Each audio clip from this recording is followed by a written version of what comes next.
Hey everybody, my name is Davy and I like to talk about saving money, investing, and financial independence. Today we're going to talk about the saving and investing habits I've done and the circumstances in which I was able to amass 100K, so stay tuned. So to give you some context, I've been working since I was 17, been saving only until from 18 to 23.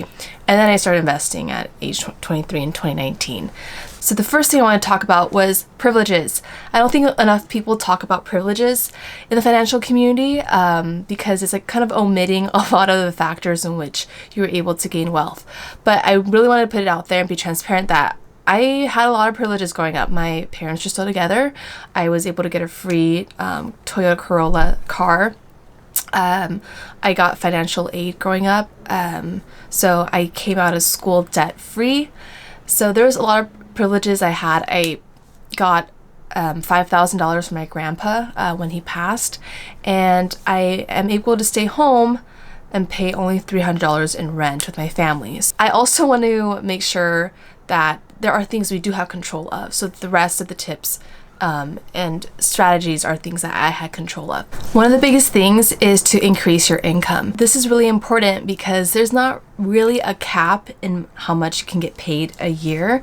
So that means either negotiating for a higher salary, quitting your job and getting into a new career, or gaining some side hustles. This is super important into accelerating your speed in which how much money you want to save versus you can only save so much. Like saving videos, those are really popular, which, you know, I get because it's something actionable you can do today. However, if you go the opposite way and see how much you can increase your income, that can increase exponentially. So let me just give you an example. From just last year, I was a long-term sub, and on a monthly basis, I would get paid on average, like after taxes, $3,300-ish.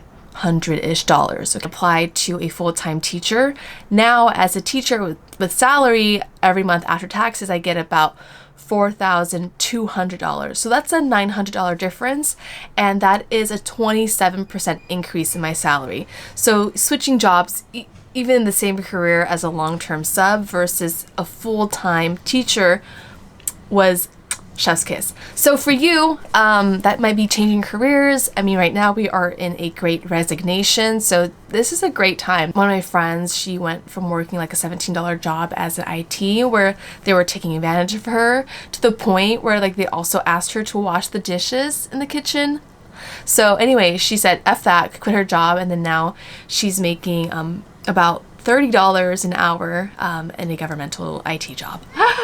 So we just love to see it. So one day of action is better than 100 days of planning. So get to it. Another habit is automating my savings and my credit card payments. So this way, every month it just kind of slipped away into an account that I didn't see, which made it a lot easier for me not to spend.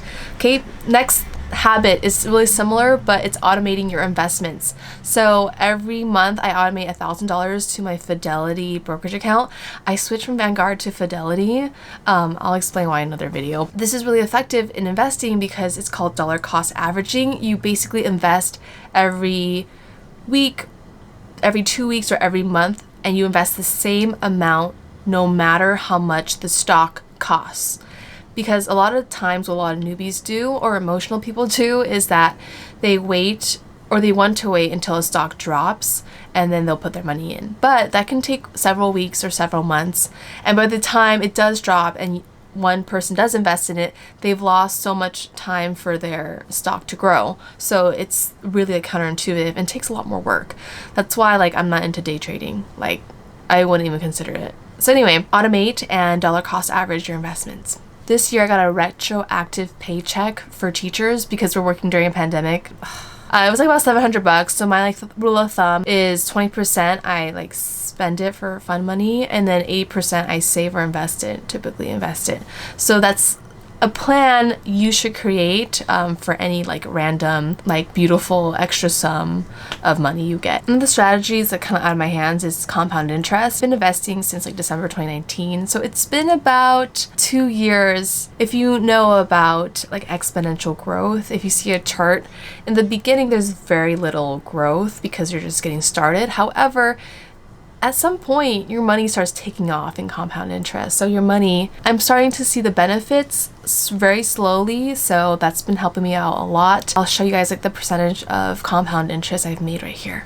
My last habit is having multiple streams of income. Unfortunately, they're all active right now, meaning I have to like work every hour for them. So it's my teaching job full time.